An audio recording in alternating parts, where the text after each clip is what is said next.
সব হ্যাঁ কি হয়েছে?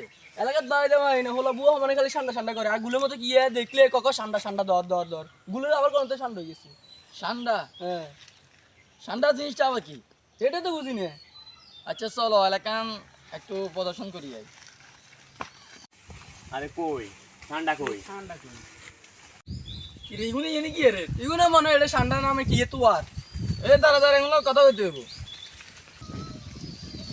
ঠান্ডা এনে কি আর? আমি এনে ঠান্ডা তো আইয়ে। ঠান্ডা আবার কি? এটা ঠান্ডা ঠান্ডা দেখি চেয়ারম্যান সাহেব আমি কইছি না হল আইনা জ্বালা যন্ত্র না বাড়িতে মাই না করতুন দেখছেন এগুলো জঙ্গলের ভিতরে কি ঠান্ডা তো আর ঠান্ডা কোনটা হবে এটা যদি হাফ টাফে এগুলো যদি কামবা দিতে কি দিব। এগুলো একটা ব্যবস্থা নিতে হইব। এ তঙ্গ এনে ঠান্ডা মান্ডা তোমার নিয়ে বন্ধ করো সোজা বাজ্য। চেয়ারম্যান সাহেব আমি এনে কোনো কাম আসেনি। আমি সোজা বাজ জানা এনে ঠান্ডা তো আমু। হলো হয় না হলো কথা শুনে না বেয়াদব হয়ে গেছে তোর চেয়ারম্যান সাহেবের কথা হচ্ছে শুনোস না যা সোজা বাজ্যে বেটা তোরা এটা ঠান্ডা তুই কিরবি ঠান্ডা দিয়ে কিরবি বেটা এবারে হুঁজত নি আর তোর আনা ঠান্ডাটা কি রকম? তোরা ঠান্ডা দিয়ে কিরবি এটা যদি চেয়ারম্যান সাহেব জানতো তাহলে কি তোরা জিগে তুনি। আচ্ছা এত কথা কম লাগতো না তন্ডা ঠান্ডা দিয়ে কিরবা আরে এখানে একখানে হে কথা আনকো। আর চেয়ারম্যান সাহেব এ তো ঠান্ডা কি হাই এ তো কফিলাটা দিলে কেন? কফিলা আছে কফিলা মাইরা কাছে বিয়ে দিব।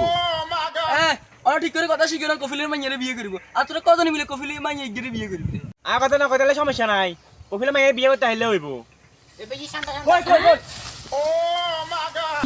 যেতে আমার এলাকার ঠান্ডার কথা কব হাতে যেতুন 1 লাখ টাকা জরিমানা দিব। চেয়ারম্যান সাহেব 1 লাখ টাকা কি 2 লাখ টাকারও সমস্যা নাই। কফিলা মাইরা বিয়ে করতে হইলে হইব। এগুলো জরিমানা টরিমানা করে লাভ হইতো না এগুলো হাগল হয়ে গেছে। আমার কি করা উচিত এগুলো? অন কি আর হচ্ছে তখন এগুনের দমক দিতে লাভ নাই অন আর তুমি যাই গো কফিলের লগে কথা আচ্ছা চলো চলো।